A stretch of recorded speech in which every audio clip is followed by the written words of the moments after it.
Bapak-bapak, ibu-ibu, dan teman-teman yang kami hormati. Assalamualaikum warahmatullahi wabarakatuh. Pada pagi ini saya akan buat video dengan judul teknis pemupukan yang tidak tepat dan efisien yang dilakukan petani secara masif. Sebelum video kami mulai, kami mohon bantuan Bapak-bapak, ibu-ibu, dan teman-teman untuk like, share, dan subscribe. Dengan like, share, dan subscribe, kami lebih giat lagi membuat video-video atau konten yang lebih kreatif. Serta Bapak-bapak, ibu-ibu, dan teman-teman selalu mengikuti video kreatif kami selanjutnya. Pupuk dalam kegiatan budidaya tanaman merupakan suatu kesatuan yang tidak dapat dipisahkan. Pemberian pupuk dengan harapan dapat meningkatkan produksi tanaman budidaya. Adapun yang dimaksud kesuburan tanah adalah kesanggupan tanah untuk menyediakan hara atau makanan bagi tanaman dengan jumlah yang tepat, sehingga dapat menghasilkan produksi yang optimal. Adapun tanah dikatakan subur mempunyai ciri-ciri struktur gembur, remah, pH tanah 6 sampai 6,5 dan mempunyai aktivitas jasa ternik yang tinggi, serta kandungan unsur hara yang tersedia bagi tanaman cukup dan tidak terjadi pembatasan tanah untuk pertumbuhan tanaman. Adapun pengertian dari pupuk adalah bahan yang diberikan ke dalam tanah, baik yang organik maupun anorganik, dengan maksud untuk mengganti kehilangan unsur hara dari dalam tanah dan bertujuan untuk meningkatkan produksi tanaman. Berdasarkan unsur hara atau makanan yang dikandungnya, pupuk dibedakan. 1. Pupuk tunggal, yaitu pupuk yang mengandung satu jenis unsur hara makro sebagai penambah kesuburan kimiawi. Contoh, pupuk yang mengandung N atau nitrogen, urea ZA. Pupuk yang mengandung fosfat atau P, yaitu SP36 TSP. Pupuk yang mengandung K atau kalium, yaitu KCl. 2. Pupuk majemuk atau pupuk kompon, yaitu pupuk yang mengandung 2 atau lebih jenis unsur hara makro. Contoh, pupuk amopos mengandung N atau nitrogen dan P atau fosfat. Pupuk Ponska mengandung N atau nitrogen, P atau fosfat, dan K atau kalium. Sistem budidaya intensif dengan memanfaatkan luasan lahan secara maksimal membuat hara tanaman cepat terkuras habis.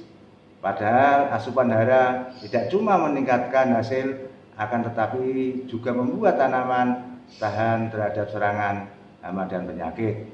Itu sebabnya pemupukan menjadi krusial dalam pertanian modern. Adapun pertimbangan yang diperlukan sebelum melakukan pemupukan adalah sebagai berikut. 1. Musim. Musim akan berpengaruh terhadap pola pemupukan. Pada musim hujan, unsur N atau nitrogen melimpah ruah, sehingga saat pemupukan pemakaian nitrogen atau N harus dikurangi. Sedangkan unsur K atau kalium diberikan dengan jumlah yang banyak dibandingkan dengan nitrogen, sehingga tanaman menjadi kuat dan sehat. Untuk itu perlu penghitungan rasio NPK pada saat pemupukan. 2. Umur tanaman. Umur tanaman akan berpengaruh terhadap pola pemupukan. Pada fase pertumbuhan atau fase vegetatif didominasi unsur N atau nitrogen, karena tanaman butuh untuk pertumbuhan daun, tinggi tanaman, dan lain-lain. Fase generatif didominasi unsur P atau fosfat dan K atau kalium, karena pada fase generatif tanaman mulai pembentukan bunga, buah, atau umbi. 3.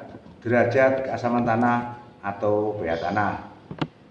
pH tanah akan berpengaruh terhadap pola pemupukan, apalagi sebelum pemupukan pH tanah rendah atau tanah asam. maka perlu kita gunakan pupuk yang bereaksi basa atau pupuk yang mengandung kalsium. Contohnya pupuk hidrokarate, pupuk ZK Plus, dan lain-lain. Karena pada tanah asam atau pH rendah, unsur hara yang kita berikan kurang pas tidak akan terserap tanaman. Dan pada tanah pH rendah beredar logam-logam berat seperti Fe, Mn, Al. Pada kondisi tanah asam, logam-logam tersebut mudah terserap oleh tanaman, sehingga tanaman akan terjadi keracunan dengan ciri-ciri daun kuning, stagnan, daun lemas, dan akhirnya tanaman mati. 4. Penampilan tanaman atau performa tanaman di lahan. Sebelum mengadakan pemupukan, hukumnya wajib cek pertumbuhan tanaman.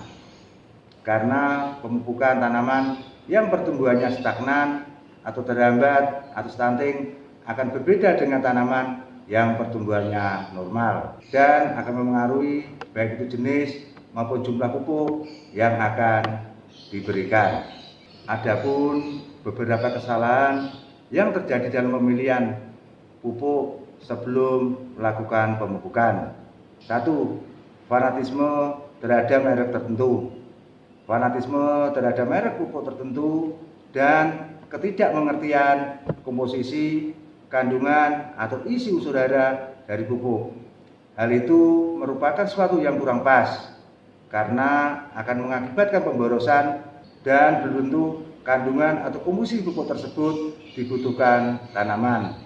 Maka kenalilah tanaman budidaya dengan cara pengamatan atau kunjungan ke lahan, serta kenali setiap kandungan atau komposisi unsur hara dari tiap-tiap pupuk. 2. Ikut-ikutan kepada petani yang dianggap key person atau petani kunci. Banyak petani meniru petani yang dianggap panutan dalam memperlakukan tanamannya. Padahal tanaman untuk menghasilkan produksi maksimal banyak faktor yang mengaruhinya. Untuk itu diperlukan pengetahuan teknis yang mumpuni. 3. Pengertian pupuk yang masih dipandang sebelah mata.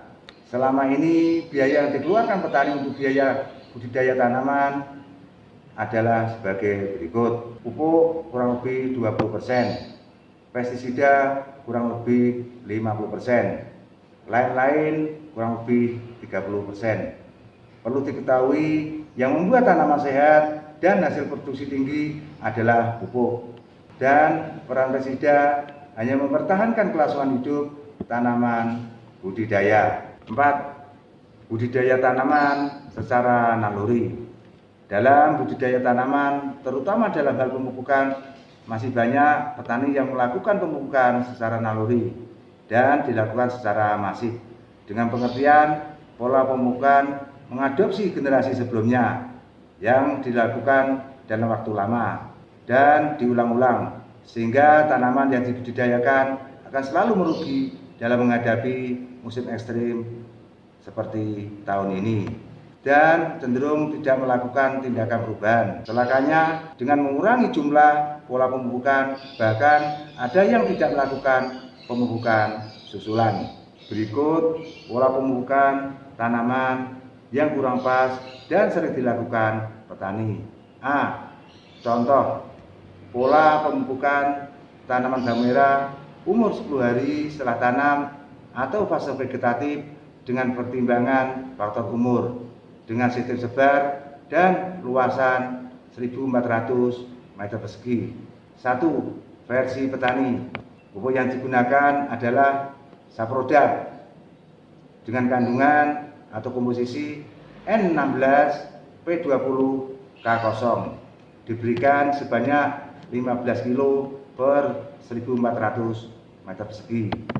Dan pupuk selanjutnya yaitu pupuk NPK dengan kandungan atau komposisi N16, fosfat 16, kalium 16, atau lebih dikenal pupuk NPK 16-16-16, yaitu dengan dosis 20 kg per 1.400 meter persegi. Pupuk tersebut apabila dihitung yaitu ketemu rasio NPK N 1,7, fosfat 1,9, K ketemu 1. Komentar, pada pembukaan di atas yaitu terjadi penumpukan unsur N atau nitrogen dan unsur fosfat. Solusi yaitu dengan menggunakan NPK dengan komposisi 25,7,7. Maksudnya yaitu dengan kandungan nitrogen atau N25, kandungan fosfat atau P7, dan kandungan K atau kalium 7 diberikan sebanyak 35 kg per 1400 meter persegi. Pupuk tersebut kalau dihitung rasionya N-nya ketemu 3,5, fosfat 1 dan K1. Pupuk yang kedua yaitu versi petani. Petani biasa menggunakan pupuk adalah sebagai berikut. 1. NPK Poska dengan komposisi N15, fosfat 15, K15 atau lebih dikenal yaitu pupuk NPK Poska 15-15-15, yaitu dengan dosis 15 kg per 1400 meter persegi.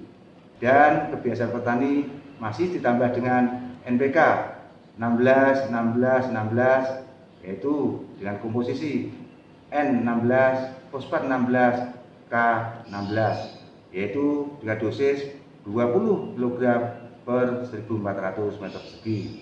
Apabila kita hitung rasionya, pupuk tersebut adalah berasio N1, fosfat 1, K1.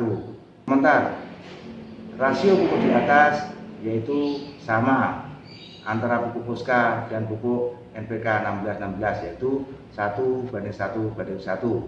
Solusi, alangkah baiknya pemakaian pupuk adalah salah satu, baik itu pupuk Poska yang berkomposisi 15-15-15 atau NPK 16-16-16, yaitu apabila kita menggunakan Poska 15-15-15 sebanyak 35 kg per 1400 meter persegi, yaitu dengan rasio N1:1:K1, atau kita menggunakan pupuk NPK 16-16-16 sebanyak 35 kg per 1400 meter persegi. Rasionya akan sama, yaitu N1:1:K1. B. Contoh pola pemupukan tanaman tomat, cabai, fase vegetatif dengan pertimbangan umur tanaman, sistem kocor untuk 3000 batang. Versi petani, biasa petani memakai NPK 16-16-16 2 kg dan ditambah KNO3 merah dengan komposisi N15, P0, K15 sebanyak 2 kg, dan pupuk tersebut dengan rasio N 1,9, P1, K 1,9, dan pupuk tersebut dilarutkan ke dalam air dengan konsentrasi 10 gram per liter air. Komentar, terjadi penumpukan kandungan unsur N atau nitrogen dan K atau kalium. Solusi, baiknya menggunakan pupuk NPK 25-7-7-7, yaitu dengan N 25%, P atau fosfat 7%, K atau kalium 7%,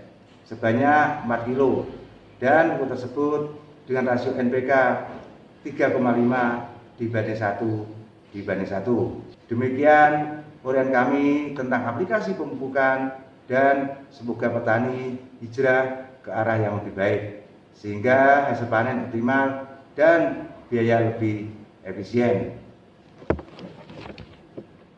Bapak, Ibu-ibu, dan teman-teman yang kami hormati, saya rasa cukup sekian dulu video pagi ini.